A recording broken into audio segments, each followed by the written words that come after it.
सद्गुरुदेव की जय। कबीर जी कहते हैं कि राम नाम का सुमिरन करते हुए अनेक पतितों का उद्धार हुआ है। केवल राम नाम ही एक मुक्ति का आधार है। इसे कभी नहीं छोड़ना चाहिए। इसी से कल्याण हो सकता है। सद्गुरुदेव जी अपनी साखी में कहते हैं, राम नाम निज औषधि सद्गुरुदई बताए, औषधि खाए रूप पत रहे ताकि बेदन जाए।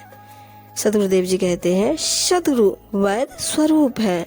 उन्होंने जन्म मरण आदि जैसे रोगों की निवृत्ति के लिए राम नाम रूपी औषधि बता दी। इस औषधि को खाकर वही रोग मुक्त होता है जो उचित रूप से नियम संयम आदि का पालन करता हो, अर्थात सदा सत मार्ग पर ही गमन करता हो। राम नाम जाना नहीं लागी मोटी खोर, काया हांडी काट की नावा चरे पहोर। साहिब जी कहते इस संसार में अभिमानवश बहुत बड़ी भूल हो गई है। सार तत्व राम नाम को नहीं जान पाए और अवसर हाथ से निकल गया। यह शरीर तो काठ की हांडी के समान है जो एक बार आग पर चढ़ जाने पर पुनः नहीं चढ़ती।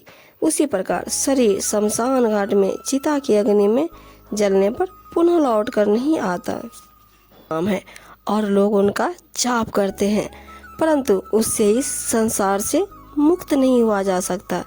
लेकिन जो सनातन अमर अविनाशी नाम ज्ञान है, जिसकी गुप्त रूप से साधना की जाती है, उसे तो कोई सद्गुरु का भक्त ही जान सकता है।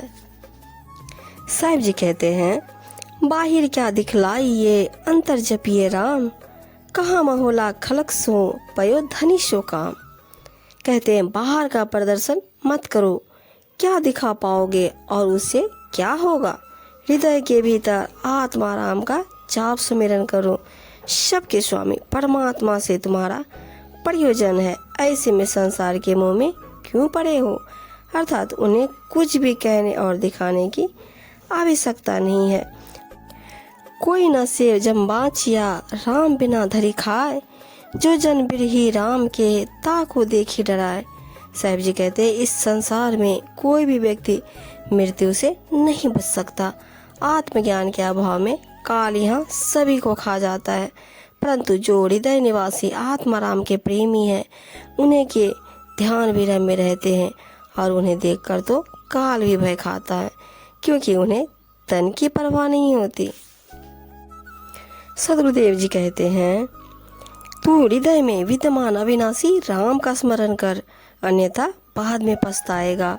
अधर्मी जीव अनेकानेक पाप कर्म करता है, परंतु जिसके लोभ में वह पाप कर्म करता है वह सदा नहीं रहता, आजकल में वह छूट जाता है। मनुष्य माया के भ्रम में पड़कर लोभ लालच में लगे लगे अपना सारा जीवन यूं ही गवा देता है। परंतु सावधान, धन व यौवन का अहंकार मत करो, ये तो पानी में कागज के गल जाने के समान नष्ट हो जाएंगे। जो अंतर्यामी राम का स्मरण भजन नहीं करता और समत भाव से सभी जीवों पे दया का व्यवहार नहीं करता, उस अहंकारी के मुख पर काल के चाटे पड़ेंगे, वह अनंत दुख यातना भोगेगा। हे मनुष्य, जब तुझसे धर्मराज कर्मों का हिसाब मांगेगा, तब तू क्या मुंह लेकर उसके सामने जाएगा। इससे कोई भी मनुष्य अपना कर्म नहीं छिपा सकता। तू जीवन पर्यंत संसारी विषयों में सुख खोजता है, परंतु याद रख सारा सुख दुख यहीं छूट जाएगा। सतगुरु कबीर साहिब जी कहते हैं, जो संतों की संगति में रहेगा वह भव सागर से तर जाएगा।